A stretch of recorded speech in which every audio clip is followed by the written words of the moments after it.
నమస్తే welcome to Liya news. Palnadu జిల్లా జంట కేసులో పిన్నెల్లి రామకృష్ణారెడ్డి సోదరుల పేరు వినిపిస్తోంది. గతంలోనే మనం చూసాం ఈవీఎంను బద్దలు కొట్టిన కేసులో వీళ్ళు ఆరోపణలు ఎదుర్కోవడం, జైలు జీవితం గడపడం, ఆ తర్వాత బయటికి రావడం. ఇక అప్పటి నుంచి కూడా పిన్నెల్లి సోదరుడు అజ్ఞాతంలోనే ఉన్నారు. అయితే ఇప్పుడు తాజాగా జంట హత్యల కేసులో వీళ్ళ పేర్లు అయితే వినిపిస్తున్న నేపథ్యంలో వీళ్ళపై పోలీసులు కేసు నమోదు చేశారు అంటున్నారు. గతంలో పల్నాడులో వీళ్ళు ఏ విధంగా దౌర్జన్యాలు చేశారో పల్నాడు ప్రజల తిరుగుబాటే మనందరికీ తెలిసిన. మొత్తానికి అయితే పిన్నెల్లి రామకృష్ణారెడ్డి సోదరులపై నమోదైన హత్య కేసు వివరాలను తెలుసుకుందాం. మనతో పాటు ఉన్నారు సీనియర్ జర్నలిస్ట్ దుర్గా కుమార్ గారు. నమస్కారం సార్. నమస్కారం మా గోవర్ధని, మన వీక్షకులకు. సార్, పిన్నెల్లి సోదరులపై జంట కేసు అయితే నమోదయ్యింది. మనం చూసాం వీళ్ళు చేసినటువంటి అరాచకాలు ఈ 5 ఏళ్లలో. సో ఈవీఎంను బద్దలు కొట్టేంత దుర్మార్గం వీళ్ళు చేయటం అయితే జరిగింది. మరి ఇప్పుడు అజ్ఞాతంలోకి వెళ్ళారంటున్నారు. గతంలో కూడా ఈవీఎం బద్దలు కొట్టిన కేసులో కూడా ఇలా చాలా రోజులు అజ్ఞాతంలో ఉంటాం. ఆ తర్వాత పోలీసులు ఆయన చేసి పట్టుకోవడం మనకు తెలిసిందే. సో ఈ జంట కేసులు వీళ్ళ ప్రమేయం ఏంటంటారు, మీరేం చెప్తారు? పిన్నెల్లి సోదరులు పల్నాడు జిల్లాలో మాచర్ల నియోజకవర్గంలో వాళ్ళ పట్టుపాటు అనేది వాళ్ళు సహించలేకపోతున్నారు.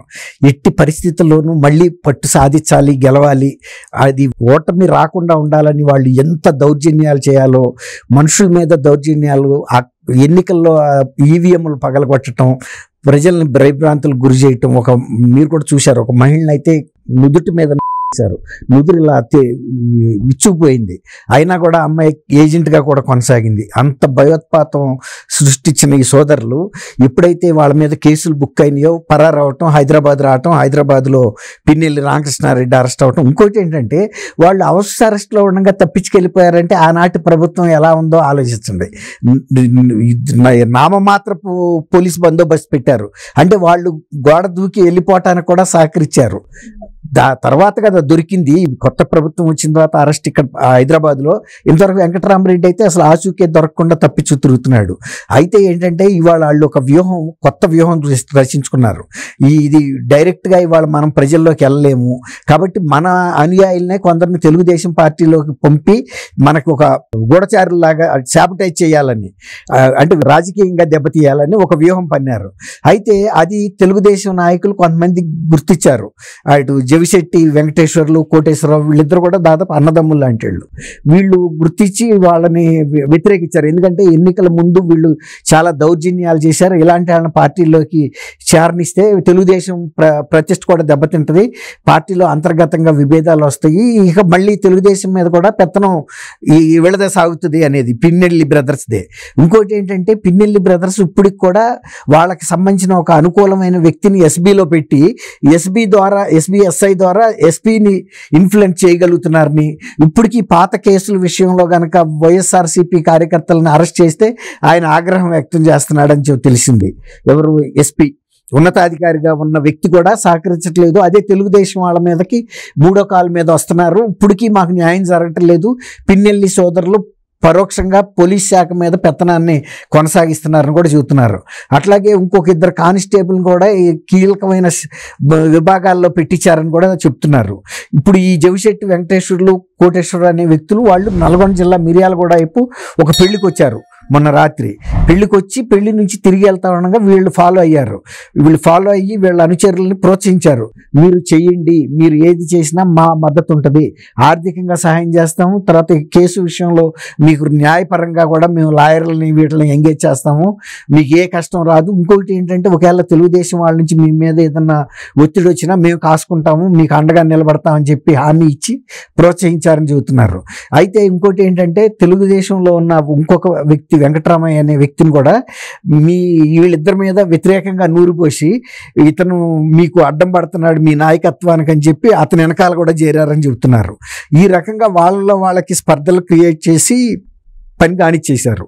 ఇప్పుడు శ్రీను అని ఎవరైతే A1గా ఉన్నాడో ఆ శ్రీను ఈయనకి ఫాలోయర్ అనేది అందరూ చెబుతున్నారు. పిన్నెల్లి రామకృష్ణారెడ్డికి గతంలో ఫాలోయరు, ఇప్పుడు అది వాళ్లే ప్రోత్సహించి హత్య చేశారనేది.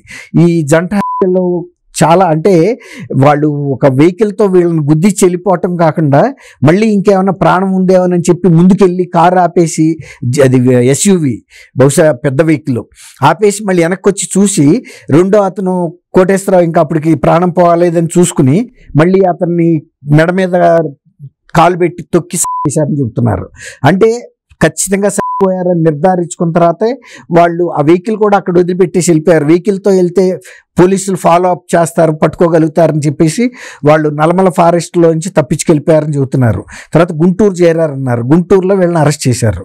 కాబట్టి ఈ 2 వెనకాల కూడా ఖచ్చితంగా వాళ్ళిద్దరు హస్తం ఉంది. ఏంటంటే వాళ్ళు ఓటమి జీర్ణించుకోలేకపోతున్నారు.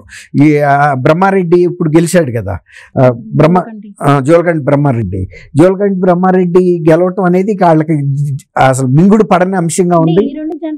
కాకుండా గతంలో తోట చంద్రయ్య అప్పుడు ఉంది. అప్పుడు ఏంటంటే ఎన్నికల ముందే కనుక చేస్తే తెలుగుదేశం వాళ్ళు భయపడతారు, అసలు ఆయన్ని అసలు తెలుగుదేశంలో కూడా ఎవరు కూడా వర్క్ కూడా చేయరు అనే ఒక ధైర్యంతో అందుకోసం చేశారు, ఆ భయం కల్పించడానికి. కానీ అదేం పని చేయలే. ప్రతి సాట వీళ్ళ మీద తిరగబడ్డారు కదా. ప్రతి పోలింగ్ బూత్ దగ్గర కూడా వీళ్ళు ఎంతమంది వ్యక్తులను తీసుకెళ్ళి అరాచకం చేయడానికి ప్రయత్నించినా సగటు ఓటర్లు కూడా క్యూలో నుంచి లేడీస్ కూడా వీళ్ళని వ్యతిరేకించారు. పగలగొట్టి వెళ్తున్నప్పుడు కూడా వెంబడబడి తరిమారు. వాళ్ళు అంటే చూశారు ఎంతకాలం ఇంకా అరాచకం అని.